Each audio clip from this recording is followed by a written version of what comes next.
యూకేలో వెలుగులోకి కొత్త వేరియంట్తో వచ్చిన కరోనా.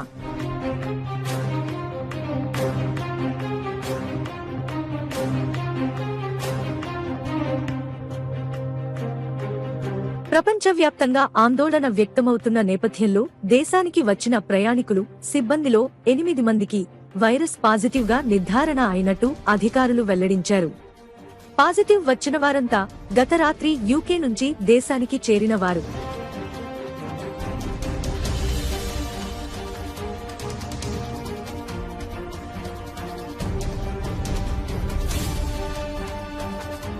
లండన్ నుంచి ఢిల్లీకి వచ్చిన విమానంలో 266 మంది ప్రయాణికులు, సిబ్బందికి కరోనా టెస్టులు నిర్వహించగా ఇందులో 8 మందికి పాజిటివ్ గా నిర్ధారణ అయింది.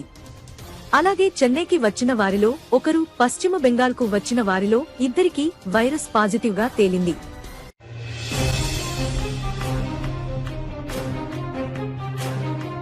దీంతో నమూనాలను సేకరించి కొత్త కరోనా అని అనుమానంతో నిజాన్ని తెలుసుకునేందుకు ఎన్సీడీసీకి పంపారు.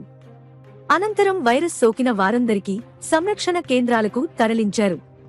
కరోనా కొత్త వైరస్ ను కనుగొన్న నేపథ్యంలో యూకే నుంచి భారత్కు నడిచే విమాన సర్వీసులను డిసెంబర్ చివరి వరకు కేంద్రం నిషేధించింది.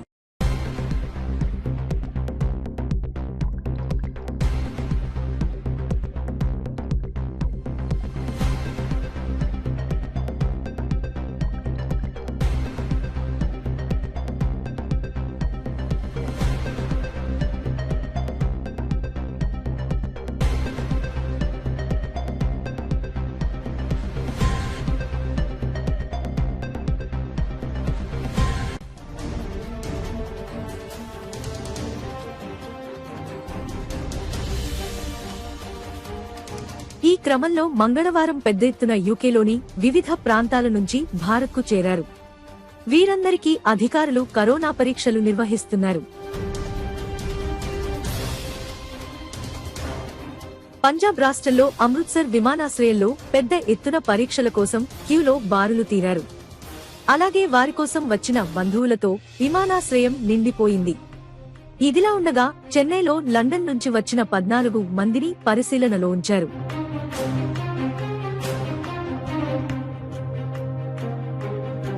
లండన్ వ్యక్తులతో ప్రయాణ సంబంధం ఉన్న 1088 మందిని పర్యవేక్షిస్తున్నట్లు తమిళనాడు ఆరోగ్య శాఖ మంత్రి తెలిపారు.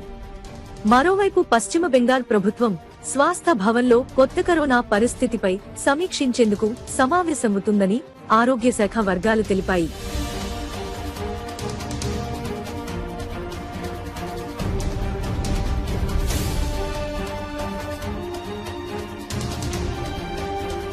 యూకే నుంచి తిరిగి వచ్చిన విద్యార్థికి కోవిడ్ పాజిటివ్ గా తేలింది. అలాగే పలువురు విద్యార్థులు సైతం తిరిగి వచ్చిన వారిలో ఉన్నారు. అయితే కొత్త వైరస్ రోగులను ఎంతమేర ప్రభావితం చేస్తుందనే విషయం తెలియలేదని బెలియాఘాట ఐడీ హాస్పిటల్కు చెందిన అంటువ్యాధుల నిపుణుడు యోగిరాజ్ రే చెప్పారు.